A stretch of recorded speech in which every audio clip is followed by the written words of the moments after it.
Des conditions de mer particulièrement difficiles pour cette deuxième étape et forcément moins de participants qu'hier lors de la première manche. Même pas 10 en stand-up paddle, mais 8 et seulement 18 en kayak. En quittant Bananier, les positions des uns et des autres se figent. Olivier Tanton du Yacht Club de Saint-François domine la course en kayak.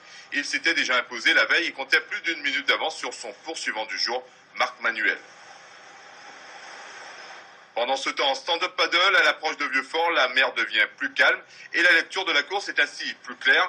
Vainqueur de la première étape, Romuald Mamoudou du Waterman Karukera Club file lui aussi vers une victoire au général.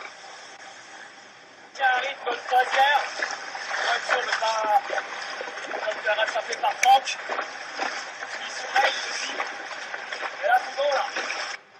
Derrière lui, la menace immédiate, c'est en effet Franck Fifis, troisième hier et qui espère mieux aujourd'hui. Le malheureux du jour, c'est lui, Stéphane Baudet. Après une chute en début de course, il ne doit compter que sur la troisième place à cet instant.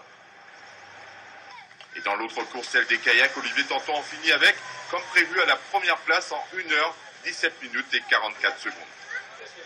J'ai réussi à trouver l'énergie pour ne pas me faire rattraper. J'ai réussi à tenir la distance. Il était peut-être 30-40 secondes derrière moi jusqu'à la ligne d'arrivée. Je suis vraiment content de ma course. La victoire en paddle sans surprise également pour Romuald Mamoudou du Waterman Karukera Club. En gérant des bons appuis, ça a filé, le vent était bien dans le dos, il y avait une bonne houle et ça a déroulé. Et moi j'ai assuré en tout cas du mieux possible et ça a payé.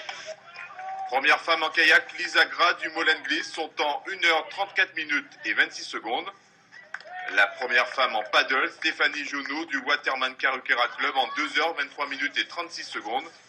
Et en cinquième position en paddle chez les hommes, notre collègue Bruno Panciovillon à une demi-heure environ du premier.